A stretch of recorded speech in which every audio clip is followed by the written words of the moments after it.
Welcome to this app session, which today we're going to be looking at some issues in corruption and anti-corruption. Corruption is rated, I think, by a recent Gallup poll as the #1 policy problem throughout the world, more important than the difference between rich and poor. And over the last 10 or 15 years, there's been a lot of thinking and talk and recommendations and law passing in relation to anti-corruption agencies, and particularly modelling them on the Hong Kong Independent Commission Against Corruption. Now, today we're going to be talking to Professor Martin Painter, who's an emeritus professor at the City University of Hong Kong and worked before that in Sydney University. He's a public administration specialist, but he's also been doing policy-related work for UNDP and others on the kinds of anti-corruption agencies that governments should be setting up in the region which Hong Kong serves, including, in this case, Vietnam. So Martin's here today to talk to us about one particular issue that's has been a conventional wisdom in the anti-corruption literature, that it's very important that an anti-corruption agency be independent if it's going to do its job. And the UN Convention that talks about corruption and anti-corruption groups like Transparency International repeat this emphasis on the importance of independence, and indeed it's written into the title of the Independent Commission Against Corruption, which is the model for many, including the ones in New South Wales. But Martin, I think you disagree with this, and you have a slightly different view that maybe independence is not so important. Could you explain this? Well, I think important in one sense, but perhaps not so important in other senses. And rather than use the word independence to describe what I think is important about the features that would make a successful anti-corruption agency, I'd rather use the word autonomy. Autonomy has a more positive sense of the kind of things that need to be associated with a successful anti-corruption campaign. It needs to have capacity as well as some form of neutrality. And I think the notion of independence tends to stress freedom from interference by politicians, by other bureaucratic agents, whereas I would rather stress the importance of capacity. Autonomy in the sense that they can take direct action and follow up investigations and have the resources and the capacity to do that effectively. Because of course the phrase independent comes from the Hong Kong Commission, doesn't it? Which was set up as an independent commission against corruption, and we've copied that in Australia with the ICAC, and so that notion that independence is important is really sort of baked into the system. So what made you think? What was the evidence that made you think that independence wasn't as important as it had been suggested? Well, the first piece of evidence was to note that the Hong Kong Independent Commission Against Corruption is not really politically independent, in the sense that its chief, the chief commissioner, the commissioner himself, it's always been him, is directly appointed by the chief executive and can be dismissed by the chief executive. And one of the tenets of independence in the literature is that the commissioner should have tenure beyond the life of a political incumbent who may have some oversight of that person. So the very basic principle about independence doesn't seem to be met in Hong Kong. But other principles of autonomy and in various senses are clearly met, other requirements. The most important being that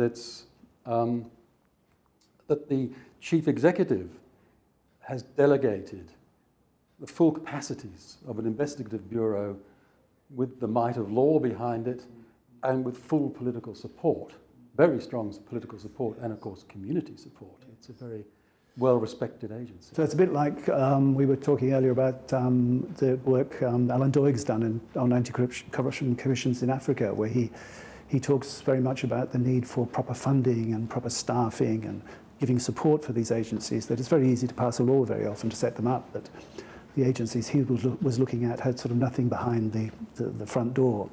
And so your emphasis on capacity, I guess, and political support from the powers that be is a critical Yes, I think it's kind of a sine qua non for this kind of agency to work effectively, is that there is strong political support, and that there's consistent political support which has to persist in some form or another beyond a particular tenure of a politician in office.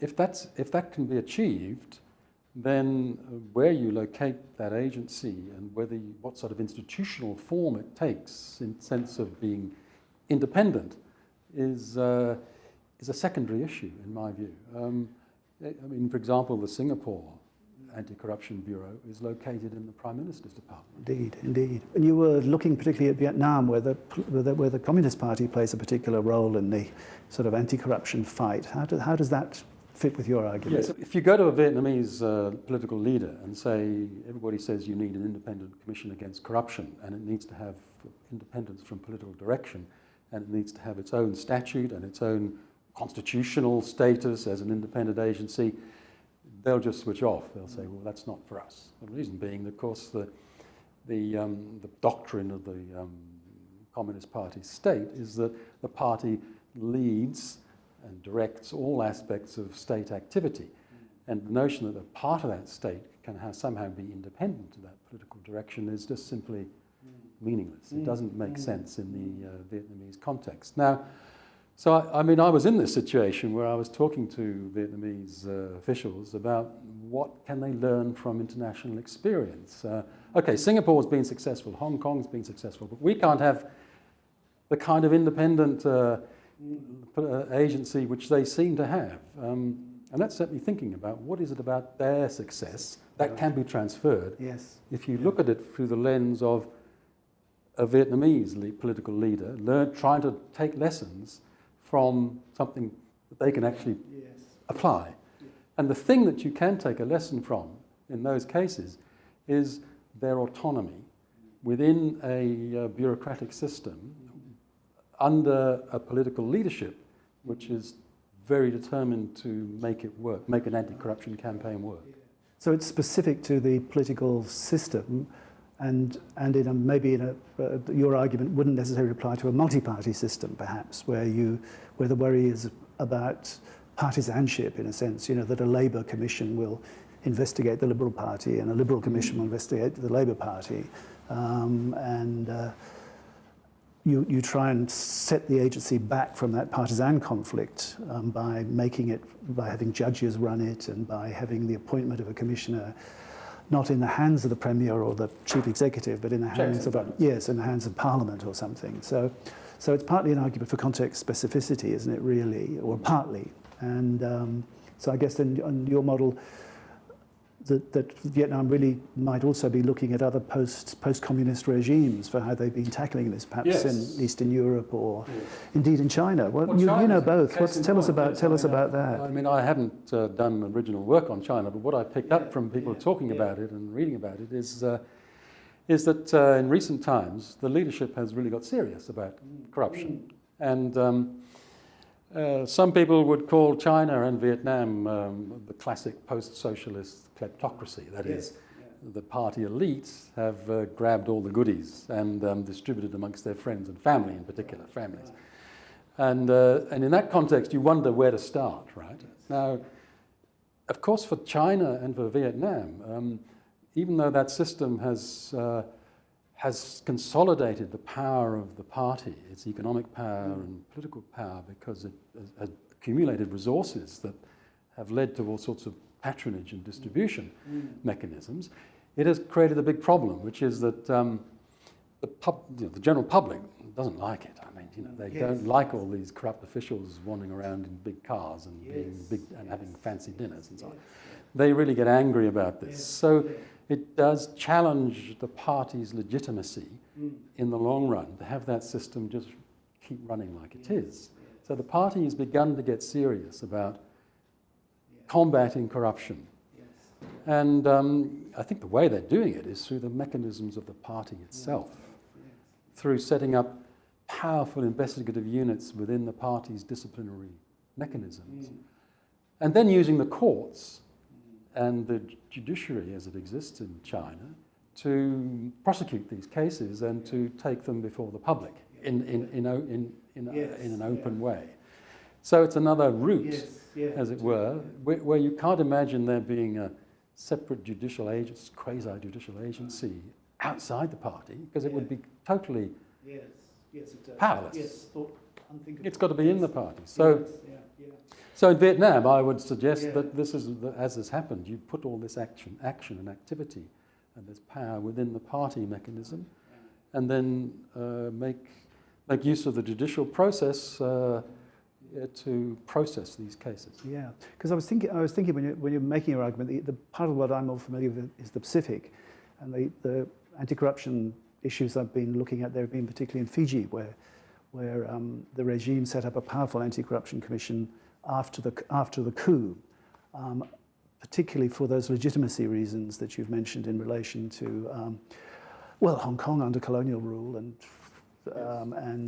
Vietnam and so on.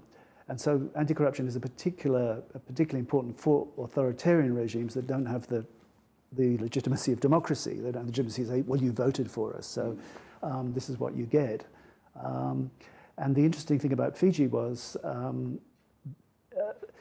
it's a very effective anti-corruption commission in terms of prosecution rates, number of people who were brought to court, but also it's been involved in bringing the former prime minister to prison over an offence committed 20 years ago of a rather ambiguous economic malfeasance. Okay, so it's certainly been used by the regime against its enemies. Right. You can see that, and the big danger, of course, in lacking independence is the fear that the regime will use its power against its enemies. But just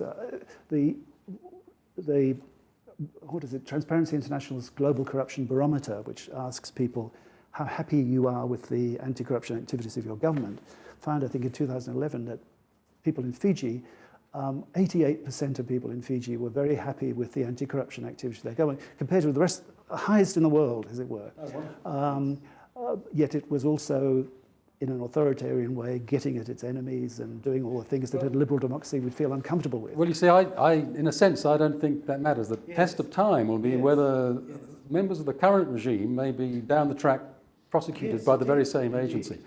And I guess there's a good chance that might happen, in a sense. Yes, except they've given themselves amnesties, but but they may not survive. But it's a good point. I mean, I'm not saying that they're necessarily corrupt. Don't get me wrong. But I mean, the important thing about an agency, an autonomous agency, is that it has, it would have a lasting life, and it would persist with those powers.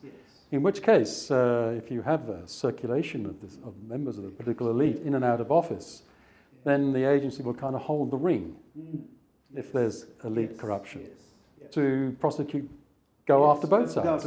Or all sides. It's a good point also, because in the discussions about what the constitution should be in Fiji once democracy was back again, the sort of ideal situation, people generally in the Constitutional Review Commission, Yash Gai ran, who was a sort of international liberal on these matters, recommended that the Anti-Corruption Commission should continue, even though it had been set up by the regime. It works. Though, that sort of stability between regimes, like between elections, would be all sort of test of whether this thing has really become institutionalized in a sense. This may be a good case of where you're wondering how to start. Yes. Where do you begin? If you have a polity that has endemic corruption, whether it's within the elite or probably both within the elite and right down to street level, where do you begin?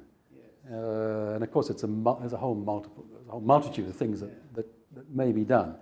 One thing is, if you have an independent commission or some kind of powerful anti-corruption commission, I think the most important thing to do in that context is to set it up in a place and with resources that give it power and effectiveness. Not worry about the niceties of judicial independence or even who it's getting. Yes. And I suppose that the other thing behind that is also the idea there should be some specialised agency. One of the points about ICAC was that it was independent, but also that it focused just on corruption. And the problem was that the people that were supposed to focus on corruption, the police, were corrupt themselves. So you needed, and the argument continues to be made, that you need somewhere where they have the specialist skills to do the forensic work and to understand the difficulties of this.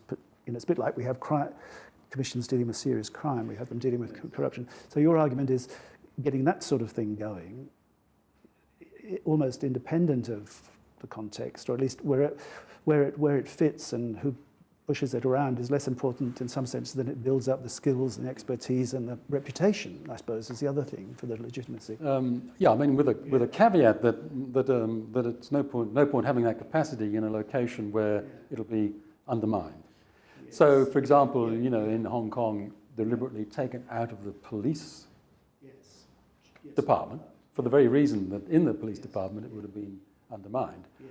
And I guess there may well be similar context in other places where you'd move it out of the normal context of investigation and put it somewhere else and give it the specialized powers and capacities to do its job. And where that somewhere else is maybe less important than you give it that those capacities. Yeah, but it's also, I mean, one of the things that's happened in the last few years is a kind of sense of disenchantment with the standard remedies, and what you're saying is part of that. You're saying, you know, one of the standard remedies is an independent commission.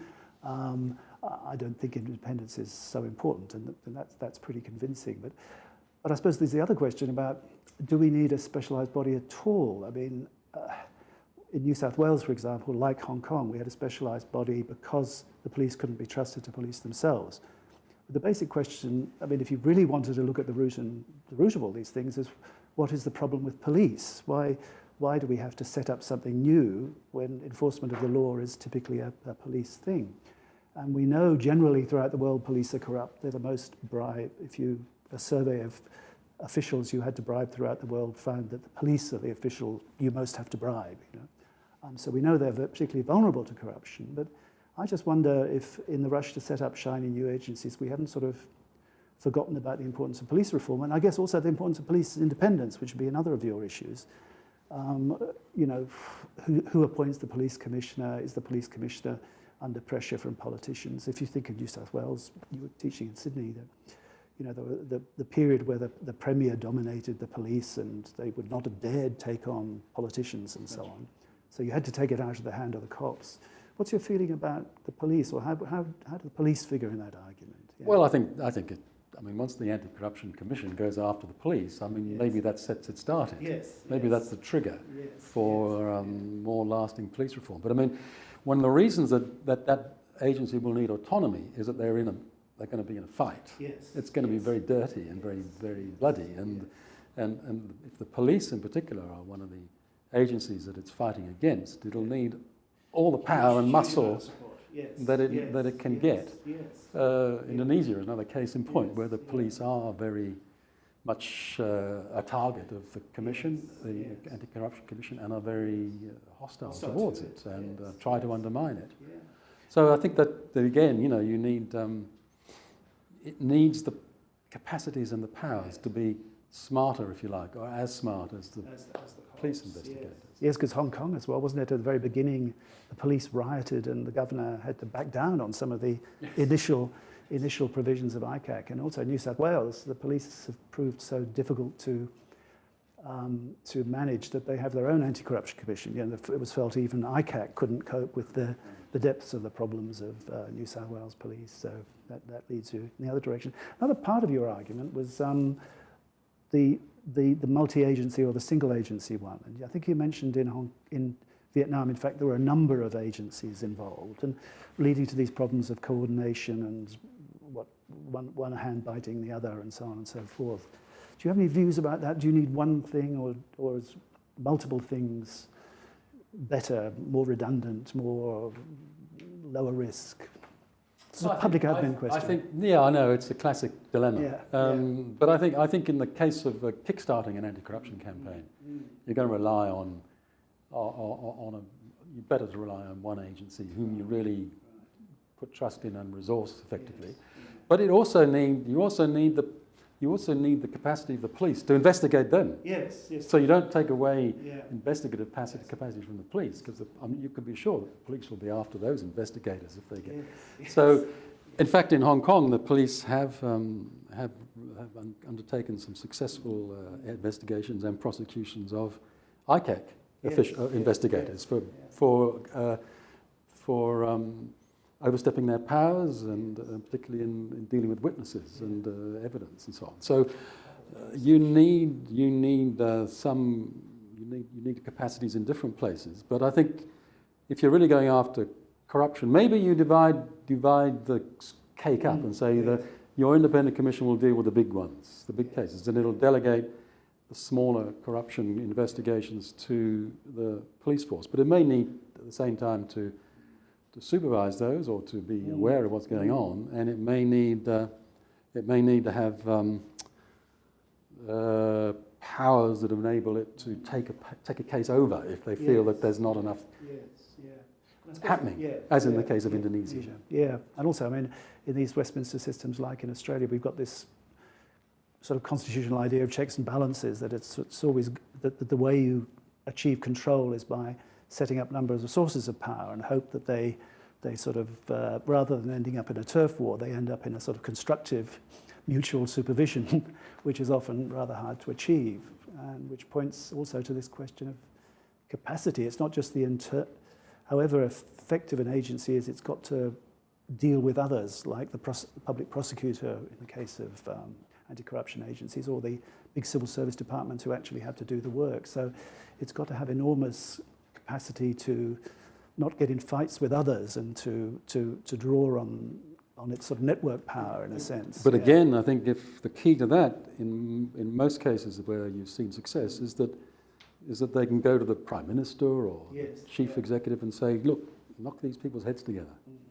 So again, having the agency located at the heart of the political process in some form or another, or close to the Chief Executive or the Prime Minister in some cases, is also an important part of this. So having it set aside and sort of, as it were, potentially hostile to the political executive is not a good recipe, I think, for giving it that kind of power. Yeah, and especially in systems that are very centralised around one person, sort of very single-person leadership.